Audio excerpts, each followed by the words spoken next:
pig, fish, poultry, and others. Yeah. Is there money in this business, brother? There is money, or in fact, blood money. Nowadays, people don't go to do ritual to make money. Invest in agriculture. There is money in agriculture. Agriculture, as we all know, is the backbone of the economy. So if we invest, we will make money out of it. There is money. There is money in poultry business, for example. Okay, just imagine now that I buy a bag of feed. A bag of feed now is 18,500, and I feed 200 layers. Now these 200 layers now, imagine that they give me 6 crates of eggs. Okay. Now currently we are selling egg 5,500.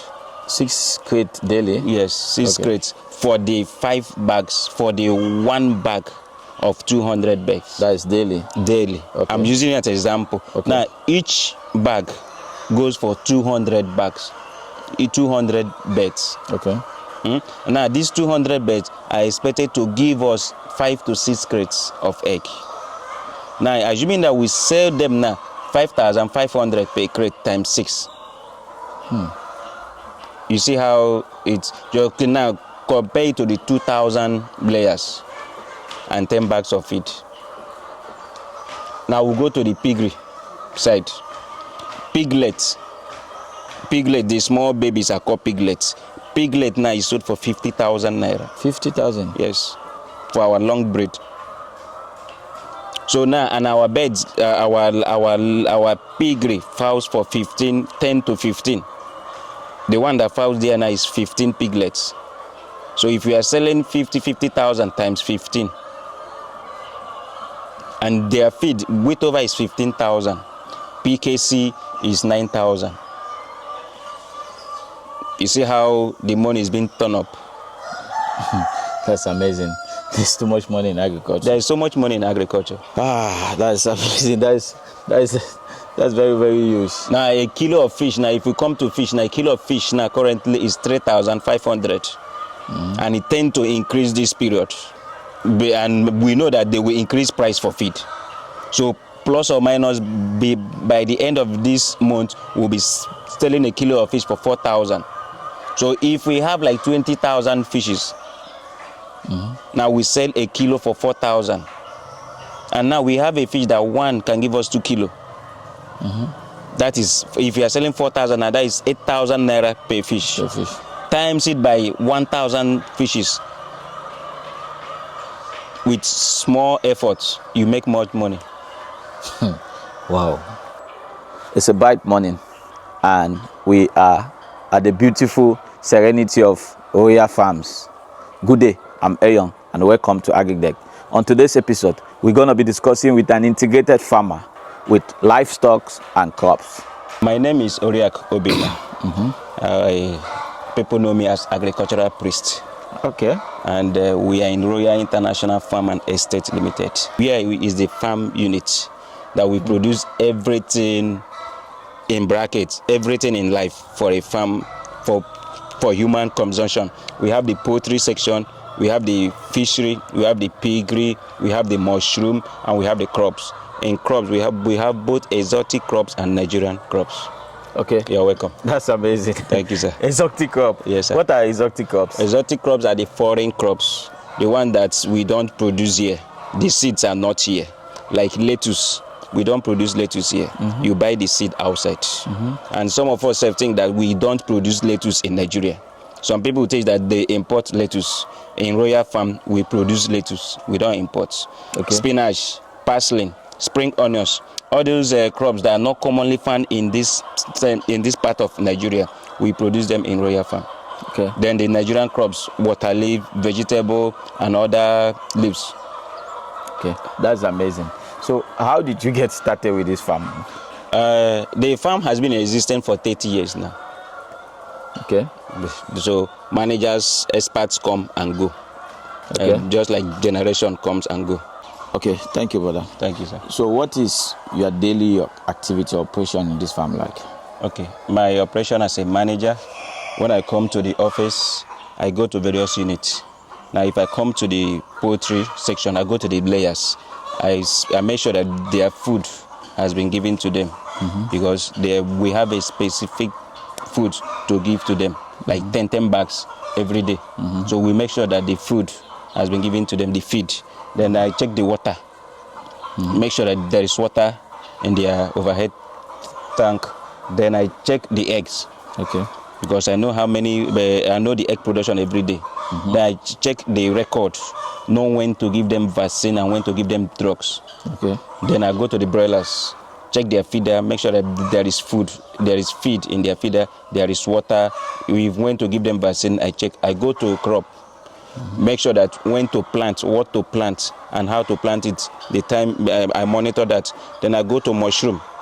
Okay. I check if the mushrooms are coming up, check if there's anything wrong so we can correct it before it is too late. I go to piggery, check if they have given them feed, water, and everything is good.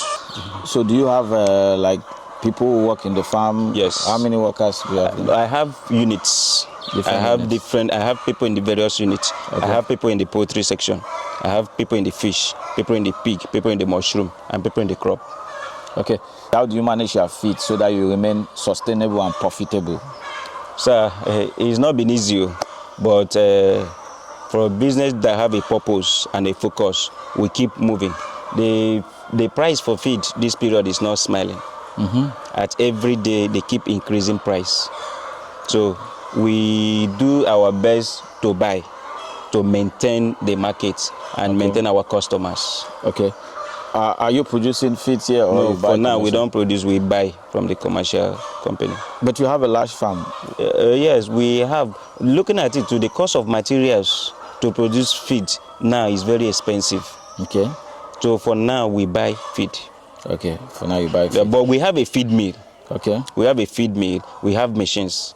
Okay. So that we are planning to organize our own feed. Okay. That's amazing. And in terms of water, you have fish in this area. Yeah.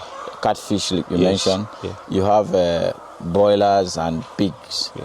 that consume Water. huge amount of water, especially even the crops. How do you manage the water? Yeah. Each unit has its own borehole. Okay. If you look at the fish aspect, we have like 5 overhead tank for the fish. We have a borehole for the poultry. Okay. And we have a borehole for the crop and mushroom. Okay. So by so doing, and by special grace of God, light here is not that bad. Okay. NEPA light here is not bad. So we make sure that there is water, and we make provision for fuel in case there is no light. Okay. So we manage the water for the farm. Okay. That's amazing. Are there some diseases that are peculiar to this farm? Because I see you have broilers, pigs, and fish at the same time. Are there not diseases that can affect the entire farm? For now, there is no disease, because I will not say there is no. We maintain them. Okay. Because by security, you must know the most important thing is for you to keep your environment clean. Okay. Once you keep your environment clean, you will prevent the disease. So we prevent them. So, and how often do you clean your environment? Well, our battery cage we clean every morning. Or you have a battery case? We push every morning. Okay. Then for the broilers, we change the litters when they are due. Okay. Then the fish, we change water every three days.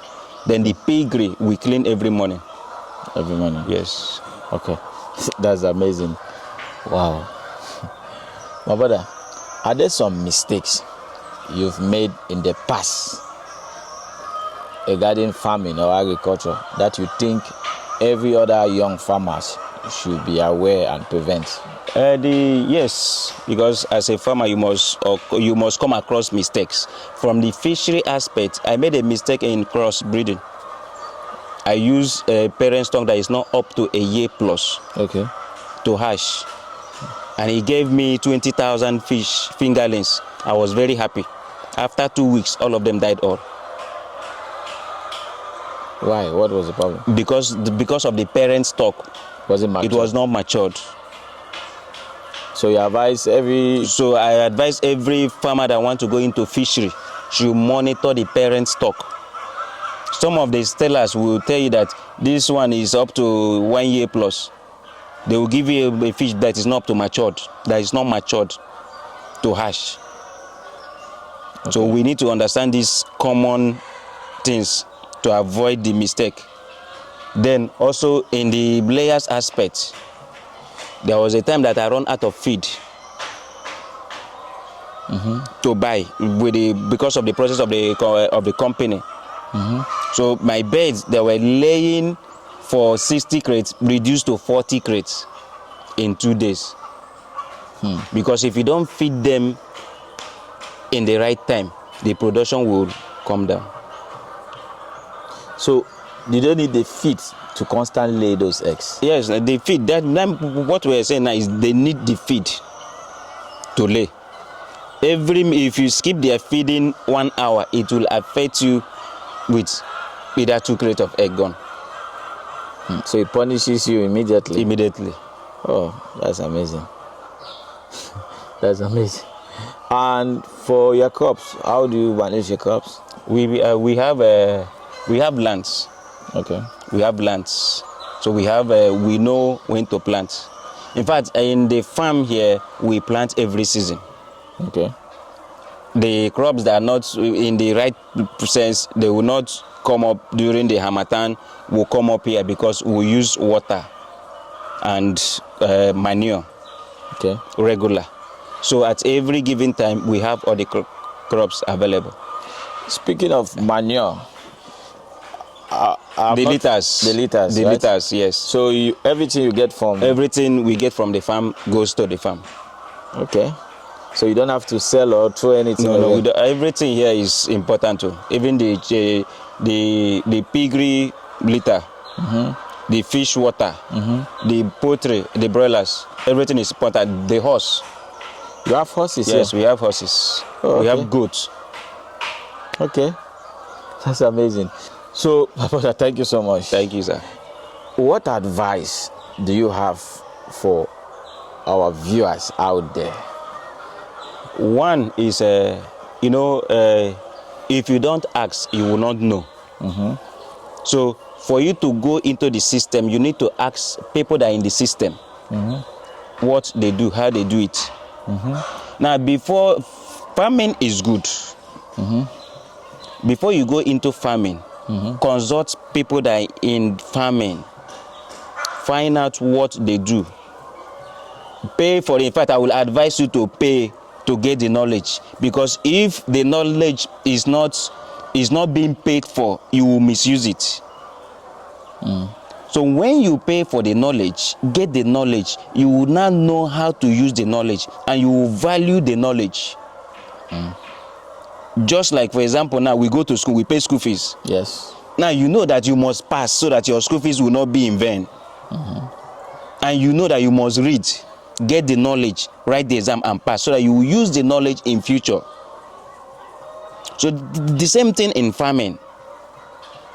You don't just wake up and go into farming. Everything has law.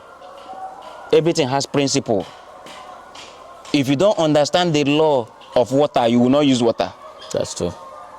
Just like if you don't know how to swim now, you go to swimming pool. My brother, you come back to the next word. That's amazing. Are there some misconceptions people have regarding farming or agriculture? Yes.